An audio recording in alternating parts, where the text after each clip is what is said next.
الايفون 16 برو واحد من افضل التليفونات حاليا في 2024، بس في نفس الوقت ممكن يكون داون جريد لناس كتيره لو جايين من ال 15 برو او حتى كمان ال 13 برو، مع ان ده احدث.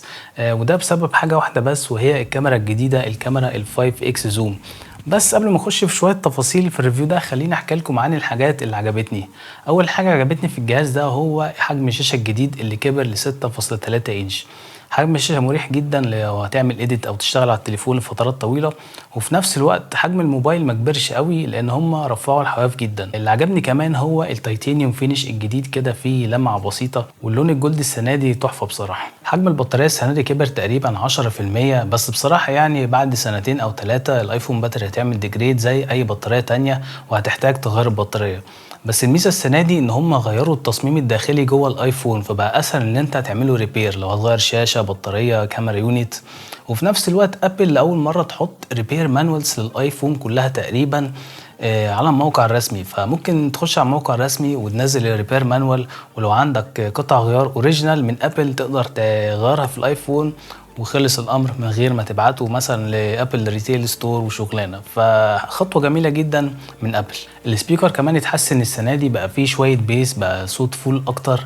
وكمان دلوقتي الايفون بيعمل سبورت شحن 45 واط، والماك سيف 25 واط. طيب خليني احكي لكم عن اكتر حاجه عجبتني السنه دي في الايفون الجديد، وهي خاصيه الاوديو ميكس.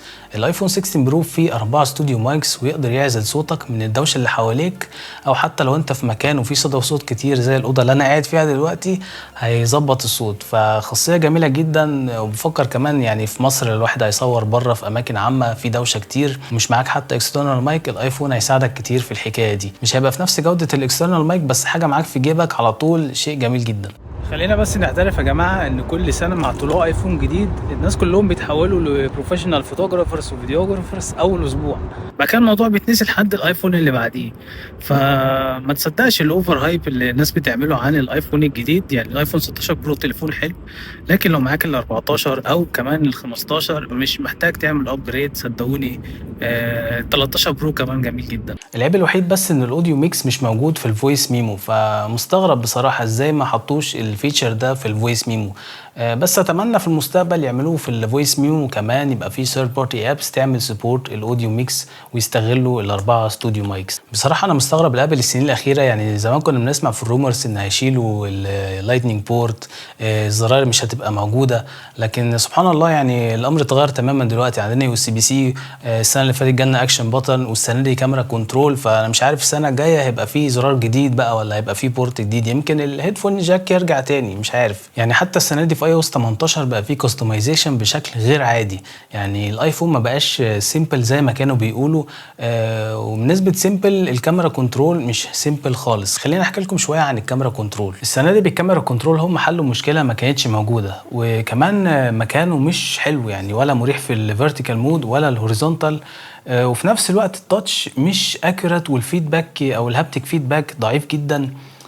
ومش سهل في الاستخدام خالص، ومش بيضيف اي حاجه جديده. يعني نفس التحكمات اللي موجوده في الكاميرا كنترول موجوده في التاتش سكرين، فالواحد كان بيستخدم التاتش سكرين الاول وكل حاجه ماشيه زي الفل. لكن هم حطوا الكاميرا كنترول يعني هيضيف حاجه جديده، بس انا عن نفسي ما حسيتش ان هو ضاف حاجه جديده.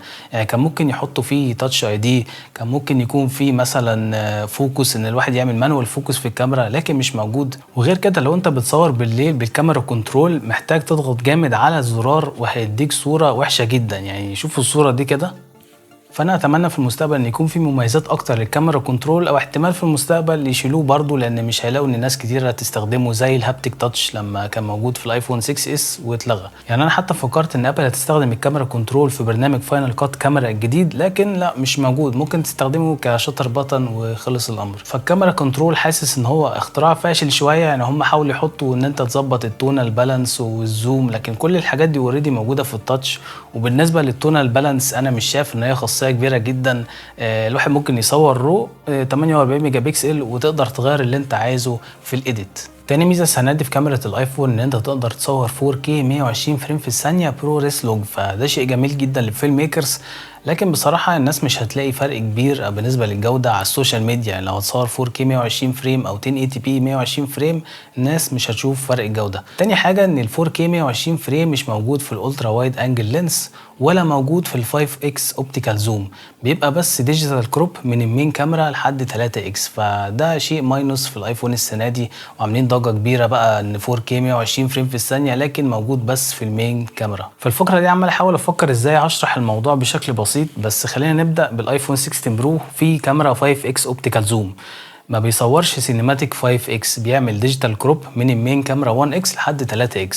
نفس الشيء في ال 15 برو. نرجع بقى للايفون 13 برو، يعني ايفون بقاله 3 سنين بيصور سينماتيك 1x وبيصور سينماتيك 3x اوبتيكال زوم. فاللي انا لاحظته ان الايفون 13 برو بيصور جوده افضل بالنهار سينماتيك مود 3x عن الايفون 15 برو 3x والايفون 16 برو 3x، لكن بالليل الايفون 15 برو 3x وال16 برو 3x يكسبوا.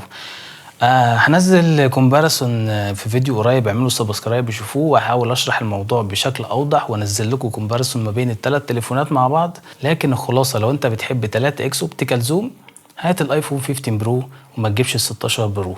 انا عن نفسي بفضل الكاميرا ال 3x اوبتيكال زوم، لان ولا هي بعيد قوي ولا هي قريب قوي، لكن ال 5x بحس انها بتعمل زوم زياده عن اللازم. فانا اتمنى ان ابل في المستقبل ان يبقى فيه اوبشن ان اعمل كستمايز الايفون زي ما انا عايز، اختار كاميرا 3x اوبتيكال ولا 5x اوبتيكال. بس الحل كان موجود من البدايه، وكان ممكن حطوا كاميرا سنسور 48 ميجا بكسل في ال 3x وكانت هتدينا جوده عاليه 6x زوم. اول حل ان هم كانوا عملوا 4 كاميرات زي بقيه التليفونات، في 1x في 3x في 5x في 10x، لكن ما اعتقدش في مساحه هنا في الايفون من جوه. فاتمنى ما اكونش لخبطت الامر بالنسبه لكم. بس لو انت بتحب 3x 15 برو، بتحب ال 5x وعايز تعمل زوم جامد، هات ال 16 برو وبس. الجديد كمان السنه دي في كاميرا الالترا وايد انجل لينس ان بقت 48 ميجا بكسل، بس بصراحه ما شفتش فرق كبير، لان هو نفس حجم السنسور ونفس فتحه العدسه. فاستنوا بقى ال 17 برو هيبقى فيه تحسن اكتر. حابب اقول لك كمان لو انت بتحب تصور فيديوهات بالليل في المدن، مشكله اللينس فلير لسه موجوده. فالمشكله دي ظهرت في ايفون 11 برو وبعد كده حسنوها في 15 برو، بس ما اتغيرتش خالص في ايفون 16 برو.